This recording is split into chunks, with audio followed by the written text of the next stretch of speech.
Hello， 大家好，我是说装修的小李哥。前3话的故事中，我们已经完成了隔间墙的结构以及灰板，也经过3天的补土以及打磨。接下来我们就要进入到最后的油漆的环节。这一话，小李哥就来和大家分享油漆的一些小知识，教大家如何才能刷出高品质的墙面。对油漆有兴趣的朋友，一定要看到最后哦。还没有看过前3话的朋友，欢迎你先点击观看哦。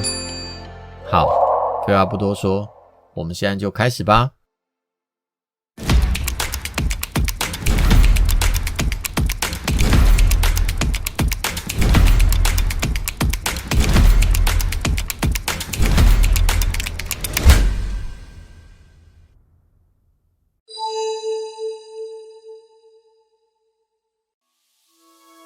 我们这次要刷漆的是新做的灰板，所以在做完第2次打磨之后，我们需要先刷上一层灰板底漆。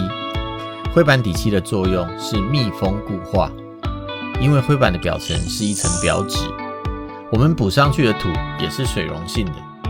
如果直接刷水性漆，会溶解表层，造成水性漆的附着力下降。底漆的主要成分就是树脂，可以预先吸入纸的纤维和补土当中，让表层硬化防水。这一步十分重要，未来的油漆是否耐久，会不会脱漆，就是看这一步。您不妨可以检查一下，如果您家中的墙沾上一点水，轻轻擦一下，油漆就脱落了，这就一定是少了灰板底漆这一步。底漆干了之后，我们再针对灰板的小缺点做局部的修补。等最后一层补土干了之后，小李哥习惯会把全部刷漆的范围用手工的方式再打磨一次。多了这一步，可以让成品的漆面光滑平顺，提高质感。另外，关于旧墙换新色，你一定听过一种说法，就是旧墙颜色如果太深要换颜色，要先刷一层底漆来盖色。这是一个非常常见的错误观念。首先，每一桶油漆都是加入相同的白漆原色，再加入色母来调出各种不同的颜色。所以只要是相同品牌，哪怕是最浅的颜色，覆盖能力都是相同的，并不存在浅色盖深色盖不住的问题。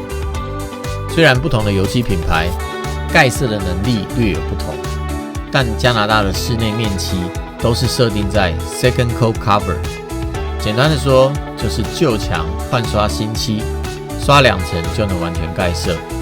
底漆不但不会影响盖色的表现，如果刷得不好，还有可能会让油漆太厚重，造成墙面不平滑。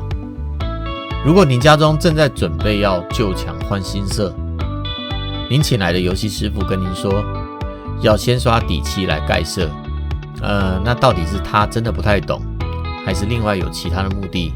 小李哥就不太好说了。总之，简单的帮大家归纳一下，新的墙面就是一底加打磨加2面，旧的墙面就是打磨加上2面。另外还有一点一定要注意，第1层面漆刷完，要等干了才能再刷第2层哦。面漆的刷法，在小李哥这边还有一些小 people。加拿大的室内墙漆大多是使用滚刷法来施工，刷滚毛的厚度其实是有讲究的，厚滚上油多，覆盖好；薄滚上油少，表面平顺。第1层的面漆，我通常会用5/8英寸的刷滚。第2层面漆，我会换用1/2英寸以下的刷滚。多一个换刷滚的小动作，成品的效果会差很多哦。墙面的油漆完成后，这一场独立屋空间隔断的工程就正式完工交件了。关于隔间的话题，小李哥也就先分享到这边。这一篇的硬核知识点比较多，看一次不太容易记住。您可以把影片收藏起来，反复观看哦。